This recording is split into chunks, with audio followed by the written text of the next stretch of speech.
Tugas berat menanti Wapres Gibran Raka booming. Di tengah serbuan gelombang usulan pemakzulan dari para purnawirawan Jenderal TNI, Presiden Prabowo Subianto mendadak menugaskan Gibran menangani konflik dan pembangunan di Papua. Sebuah tugas berat, sebab saat ini 9 zona hitam di Papua Tengah membara. Bahkan jubir PM Sebi Sambong sudah mengultimatum Gibran tak akan berhasil di Papua. Namun Gibran tak sendiri. Jenderal Polisi Purnawirawan Tito Karnavian selaku Mendagri, Ratchabut Pambudi selaku Menteri Bappenas, Menteri Keuangan Sri Mulyani, dan perwakilan setiap provinsi di Papua.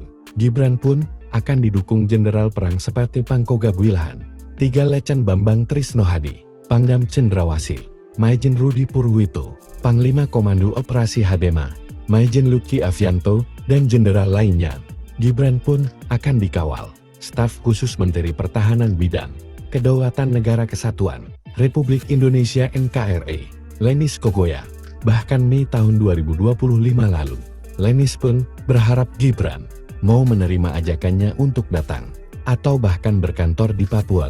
Menurut dia, Gibran harus mengikuti jejak sang ayah, Presiden ke-7 RI Joko Widodo Jokowi, yang kerap berkunjung ke Papua semasa menjabat.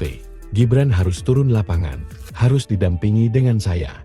Iya, harus turun lapangan, kata Lenis. Seperti Jokowi, kan dia masuk ke rumah, selalu dengan saya, naik gunung, kemana-mana, ujar Dian. Sementara itu, Sebi Sambong mempertanyakan kualifikasi Gibran, sehingga disuruh menuntaskan persoalan Papua. Dia Gibran bisa apa?